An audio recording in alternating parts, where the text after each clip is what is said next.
নমস্কার। খবরের প্রথমে দেখে নেব আজকের শিরোনাম। অসমে 3 দলে জোটের সম্মতি, বিজেপির সমর্থন পেলেও হেমন্ত সোরেনকে রাখতে হলো কঠিন শর্ত। এরকম ভুল করবেন না, আজিকর মামলায় আদালতে বড় ধাক্কা সিবিআইয়ের। গদ্দার শওকতকে পাশে নিয়ে আরাবুলকে নিশানা সায়নীর। মমতা যখন উত্তরবঙ্গে, ঠিক তখনই পাহাড়ে ভয়ঙ্কর আন্দোলন, দেশে হারা রাজ্য। তিরুপতি লাড্ডু বিতর্কে সুপ্রিম ভৎসনার মুখে চন্দ্রবাবু। শুভঙ্করে কি শুভ হবে প্রদেশ কংগ্রেসের ভবিষ্যৎ? স্বামীকে নিয়ে পালাচ্ছিলেন গোপনে, শেষ রক্ষা হলো না সুন্দরী সাংসদের। মুখ্যমন্ত্রীর সঙ্গে কবে দেখা করবেন? কেষ্ট শক্তিগড়ে গাড়ি দাঁড় করিয়ে মহেন্দ্রক্ষণ বাতলে দিলেন। পুজোর আগে বড় সিদ্ধান্ত মন্ত্রিসভা, রাজ্যে তৈরি হচ্ছে আরো 5 বিদ্যুৎ কেন্দ্র। আসছি বিস্তারিত খবরে। অসমের রাজনীতিতে 3 দলের মধ্যে জোট গঠনের সম্মতি হয়েছে। আসন্ন অক্টোবরের 3 বা 4 তারিখে আসন্ন জেডিইউ এবং বিজেপি তাদের আসন ভাগাভাগি নিয়ে আনুষ্ঠানিক ঘোষণা করতে চলেছে। তবে এই জোটের অন্যতম আলোচ্য বিষয় ছিল বিজেপি হেমন্ত সোরেনকে সমর্থন করতে প্রস্তুত, কিন্তু একটি বড় শর্ত জুড়ে দিয়েছে। বিজেপির শর্ত অনুযায়ী হেমন্ত সোরেনকে স্পষ্টভাবে ঘোষণা করতে হবে যে তিনি অনুপ্রবেশকারীদের বিরুদ্ধে কঠোর অবস্থান নেবেন। অসমের মুখ্যমন্ত্রী হেমন্ত বিশ্ব শর্মা এই সমঝোতার কথা জানিয়ে দিলেন। বললেন, আমি হেমন্ত সোরেনকে বিজেপির দিকে আমন্ত্রণ জানাচ্ছি, যদি তিনি অনুপ্রবেশকারীদের বিরুদ্ধে অবস্থান নেন আমরা তাকে সমর্থন করব। এই মন্তব্যের মাধ্যমে শর্মা স্পষ্ট করলেন যে বিজেপির শর্ত পূরণ ছাড়া সোরেনকে সমর্থন করা হবে না। এদিকে লোকসভায় বিজেপি দলের নেতা রাহুল গান্ধীর সমালোচনাও করছেন শর্মা। তিনি বললেন, রাহুল গান্ধী এখনও শিশু সম এবং নিজেকে ফ্যান্টম বলে মনে করেন। সম্ভবত ছোটবেলায় কমিক পড়ার কারণে এমন ধারণা জন্মেছে। আমার মতে এখনও তার কার্টুন দেখার সময়, বাড়িতে বসে কার্টুন দেখতে থাকাই তার জন্য উপযুক্ত। শর্মার এই কটাক্ষ রাহুলের রাজনৈতিক অবস্থানকে চ্যালেঞ্জ করে নতুন বিতর্কের সূচনা করেছে। আজিকর হাসপাতালের প্রাক্তন অধ্যক্ষ সন্দীপ ঘোষ এবং টালা থানার ওসি অভিজিৎ মণ্ডলকে শিয়ালদহ কোর্টে নিজেদের হেফাজতে চাইতে গিয়ে বিপাকে সিবিআই। কেন্দ্রীয় গোয়েন্দা এজেন্সির সূত্রে খবর, ফরেন্সিক ডিপার্টমেন্ট থেকে বেশ কিছু গুরুত্বপূর্ণ তথ্য তাদের হাতে এসেছে, যে কারণে সন্দীপদের মুখোমুখি বসিয়ে জেরা করার প্রয়োজন। সোমবার আজিকর মামলায় শিয়ালদহ কোর্টে বড় ধাক্কা খেল সিবিআই। বিচারকের ভৎসনার মুখে পড়লেন কেন্দ্রীয় গোয়েন্দা এজেন্সির আইনজীবী। সিবিআই তরফে যখন সন্দীপদের নিজেদের হেফাজতে নেওয়ার আর্জি জানানো হয়, তখন সন্দীপের আইনজীবী দাবি করেন জেলে থাকাকালীন একবারও সিবিআই তার মক্কেলকে জিজ্ঞাসাবাদ করেননি। সেই সময় আদালতের তরফে সিবিআইকে প্রশ্ন করা হয়, জেলে গিয়ে কদিন আপনারা প্রশ্ন করছেন, আপনাদের জেলে গিয়ে জিজ্ঞাসাবাদ করতে সমস্যাই বা কি? এরপর সিবিআই প্রথম পিটিশন প্রত্যাহার করে। খানিক পরেই নতুন একটি পিটিশন জমা দেয় সিবিআই। সেখানে সিবিআই হেফাজতের আর্জি প্রত্যাহার করলেও জেল বা পুলিশ হেফাজতের কথার উল্লেখ ছিল না। এরপরেই সন্দীপের আইনজীবী চেপে ধরে বললেন, তাহলে তো আমার মক্কেল জামিনের আর্জি করতেই পারে। এ ঘটনায় রেগে যান বিচারপতি। রীতিমতো কড়াভাবে তিনি সিবিআইকে বললেন, পরের বার আবেদন করার সময় আর এরকম ভুল করবেন না। উল্লেখ্য, আজ আদালতে দুজনের ক্ষেত্রেই 14 দিনের জেল হেফাজত মঞ্জুর করেছে।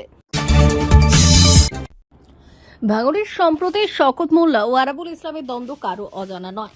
এবার শওকতকে পাশে নিয়ে তৃণমূলের কর্মী সভা থেকে আরাবুলকে এক হাত নিলেন তৃণমূল সাংসদ সায়নী ঘোষ। রবিবার দক্ষিণ 24 পরগনার ভাঙড়ের বিজয়গঞ্জ বাজারে তৃণমূল কংগ্রেসের কর্মী সভা থেকে আরাবুলের নাম না করে ঘরশত্রু বিভীষণ গদ্দার বলে আক্রমণ জানিয়েছেন সায়নী। পাশাপাশি কর্মী সভায় মাইক হাতে শওকতের পক্ষে সওয়াল করলেন তিনি। এই আবহে আরাবুল গোষ্ঠী কড়া বার্তা পেল বলে মনে করা হচ্ছে। সম্প্রতি জেল থেকে মুক্তি পেয়েছেন আরাবুল ইসলাম। তিনি 5 মাস ধরে জেলবন্দি ছিলেন। তৃণমূল বিধায়ক শওকত মোল্লার সঙ্গে তার কলহ নতুন নয়। আরাবুলের জেলবন্দি থেকে মুক্তি পাওয়া পরেও তা মেটেনি। ভাঙড়ে আরাবুল গোষ্ঠী এবং শওকত গোষ্ঠীর মধ্যে দ্বন্দ্ব এখনও জারি রয়েছে। এই আবহে আরাবুলকে পরোক্ষে বার্তা দিলেন সাংসদ সায়নী ঘোষ। রবিবারের সভা থেকে সায়নী গদ্দার হাটাও ভাঙড় বাঁচাও স্লোগান তুললেন। এই স্লোগানের মাধ্যমে তিনি আরাবুলকেই নিশানা করতে চেয়েছেন বলে মনে করা হচ্ছে। এই দিন সায়নী বললেন, ভাঙড়ে আইএসএফ বিজেপির সঙ্গে লড়াই পড়ে, আগে নিজেদের ঠিক করতে হবে। তিনি আরও বললেন, ভাঙড়ে তৃণমূলকে একটি পরিবারের মতো করে তুলছেন শওকত মোল্লা। তিনি পড়ে দেখেছেন ভাঙড়ে। এখন ভাঙড়ের মানুষের কাছে শওকত মোল্লার গ্রহণযোগ্যতা মেনে নিতে যদি কারো কষ্ট হয়, তবে সমস্যা তারই। অভিযোগ করলেন, তৃণমূলের ভেতরে থেকে কয়েকজন নেতা পেছন থেকে ছুরি মারছেন, তাদের চিহ্নিত করার নির্দেশ দেন তিনি। সম্প্রতি শওকতকে হারমাত বলে কটাক্ষ করেছিলেন আরাবুল ইসলাম। এরপরই রবিবার কর্মী সভার আয়োজন করলেন ক্যানিং পূর্বের তৃণমূল বিধায়ক শওকত মোল্লা। এই সভা থেকেই কার্যত আরাবুল ও তার গোষ্ঠীকে সতর্ক করে দেওয়া হয়। এ রাজ্যের রাজ্যের মুখ্যমন্ত্রী ক্ষমতায় আসার পর থেকেই বারবার করে দাবি করেছেন পাহাড় নাকি শান্ত, তিনি নাকি পাহাড়কে শান্ত করে দিয়েছেন। তবে সেই পাহাড়ের মানুষরা কতটা কষ্টে রয়েছেন তা এবার বন্যা পরিস্থিতি খতিয়ে দেখতে যখন মুখ্যমন্ত্রী উত্তরবঙ্গে রয়েছেন ঠিক তখনই স্পষ্ট হয়ে গেল। যেখানে চা শ্রমিকদের 12 ঘন্টা ধর্মঘট মুখ্যমন্ত্রীর উপস্থিতিতে আরো বেশি করে বুঝিয়ে দিল যে পাহাড়ের মানুষ মোটেই ভালো নেই, অন্তত তেমনটাই দাবি করছেন বিরোধীরা। সূত্রের খবর, আজ পাহাড়ে চা শ্রমিকদের 12 ঘন্টা ধর্মঘট চলছে। ইতিমধ্যেই বিভিন্ন জায়গা থেকে বিক্ষিপ্ত অশান্তির খবর আসতে শুরু করেছে। রোহিণী টোল প্লাজার সামনে রাস্তা অবরোধকে কেন্দ্র করে ব্যাপক চাঞ্চল্যের সৃষ্টি হয়েছে। পাশাপাশি চা শ্রমিকদের এই 12 ঘন্টা ধর্মঘটকে কেন্দ্র করে রীতিমতো এলাকার শুনশান। তিরুপতি লাড্ডু বিতর্ক নিয়ে সোমবার 30 সেপ্টেম্বর সুপ্রিম কোর্টে শুনানি হয়। শীর্ষ আদালত অন্ধ্রপ্রদেশের মুখ্যমন্ত্রী চন্দ্রবাবু নাইডু ভর্ৎসনা করেন এবং প্রশ্ন করেন কেন তিনি জুলাই মাসে আসা রিপোর্টে 2 মাস পর বিবৃতি দিয়েছেন। সুব্রহ্মণ্যম স্বামীর পক্ষে উপস্থিত আইনজীবী সুপ্রিম কোর্টে যুক্তি দিতে গিয়ে বললেন, এই ধরনের বিবৃতি মানুষের উপর ব্যাপক প্রভাব ফেলেছে। আইনজীবী বললেন, কি সরবরাহকারী কে, তদন্তের কোনো ব্যবস্থা নেওয়া হয়েছে কি? তিনি বললেন, বিষয়টি আদালতের নজরদারির প্রয়োজন। রাজ্য সরকারের পক্ষে উপস্থিত হয়ে মুকুল রোহাতগি বললেন, স্বামী নিজেই টিটিডি ট্রাস্টের সঙ্গে যুক্ত, তার আবেদনকে কি ন্যায্য বলা যায়? দুই পক্ষের সওয়াল জবাবে কার্যত উত্তপ্ত হয়ে ওঠে আদালত কক্ষ।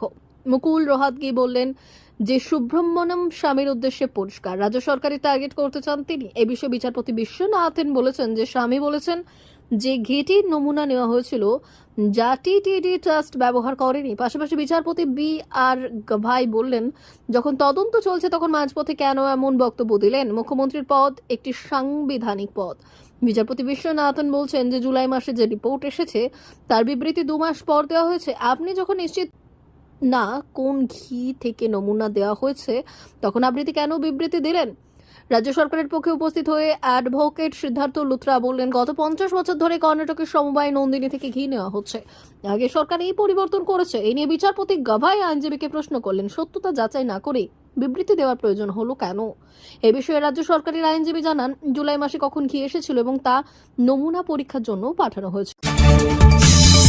প্রতি বছরই একটা দ্বন্দ্ব কাজ করে আমাদের মনে, শুভ মহালয়া কি বলা যায়? বেশিরভাগ মানুষই আগু পিছু না ভেবে শুভ মানিয়ে দেয়। ফেসবুক হোয়াটসঅ্যাপ উপচে পড়ে শুভ মহালয়ার বার্তা। প্রবীণ শাস্ত্রজ্ঞরা অবশ্য মহালয়াকে শুভ বলার বিরোধী। তাদের সব কথা পিতৃতর্পণ, পূর্বপুরুষকে স্মরণের দিন।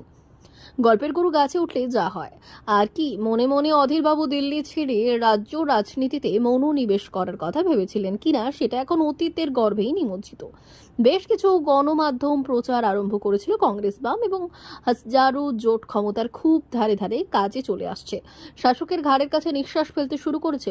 পরিণাম কি হয়েছিল তা মানুষ দেখেছে। তৃণমূল 200-র অনেক বেশি আসন জিতে নিরঙ্কুশ গরিষ্ঠতা নিয়ে দ্বিতীয়বারের জন্য ক্ষমতায় ফেরে সেবার। তৎকালীন সভাপতি হিসেবে অধীরবাবু যাবতীয় ব্যর্থতার জন্য দায়ী ছিলেন, তাও তিনি বহাল তবিয়তে কংগ্রেস সভাপতি থেকে গিয়েছিলেন। একবারও তার মনে হয়নি ব্যর্থতার যাবতীয় দায় দায়িত্ব নিয়ে সরে দাঁড়ায়। রাজ্যে কংগ্রেসটা বাঁচুক। আসলে বহরমপুরে 2019 লোকসভা নির্বাচন জেতার পর অধীর হয়তো ভেবেছিলেন এখনও রাজ্যে কংগ্রেস বলতে তিনি, যে যতই বিধানসভায় শূন্য হয়ে যাক দল, সেই জন্যই সমূহ বিপদ জেরেও প্রদেশ কংগ্রেসকে ক্রমশ ক্ষতিগ্রস্ত করে চলেছিলেন। কংগ্রেসের বাঁচা মোড়ার চেয়েও অধীরের ইগোটা যেন বেশি হয়ে উঠেছিল। বাংলাদেশে নতুন সরকার ক্ষমতায় আসার পর ব্যাপক ধরপাকড় শুরু হয়েছে। বিগত সরকার ও শাসক দলের অনেক কেষ্ট বিষ্টুরাই পুলিশের জালে পড়েছেন। এবার র্যাবের জালে আওয়ামী লীগ সাংসদ জান্নাত আরা হেনরি। পুলিশ সূত্রে খবর, গত 5 আগস্টের পর তারা সিরাজগঞ্জ থেকে বিভিন্ন এলাকায় আত্মগোপনে ছিলেন। সর্বশেষ তারা ছিলেন মৌলভীবাজারে। র্যাব 9-এর কমান্ডার মোহাম্মদ নুরু ননবী জানান, সোমবার বিকেলে 3:30টায় গোপন খবরের ভিত্তিতে মৌলভীবাজারের সোনাপুর এলাকায় আওয়ামী লীগ নেতা দেলোয়ার হোসেন বাচ্চুর বাড়িতে অভিযান চালানো হয়। সেখান থেকেই সিরাজগঞ্জ 2 আসনের সাবেক সংসদ সদস্য ডক্টর জান্নাত আরা হেনরি, তার স্বামী সিরাজগঞ্জ জেলা পরিষদের সাবেক চেয়ারম্যান লাবু তালুকদারকে গ্রেপ্তার করা হয়েছে। গত 12 বছরে বাংলাদেশ আওয়ামী মহিলা লীগের যুগ্ম সাধারণ সম্পাদক ও সিরাজগঞ্জ জেলা আওয়ামী লীগের সদস্য ডক্টর জান্নাত তারা তালুকদার হেনরির সম্পদ বেড়েছে 2108.84 গুণ। এক যুগের ব্যবধানে স্কুল শিক্ষিকা থেকে বগুড়া অঞ্চলে শ্রেষ্ঠ করদাতাও বনে গেছেন সোনালী ব্যাংকের হলমার্ক কেলেঙ্কারিতে অভিযুক্ত হেনরি তালুকদার।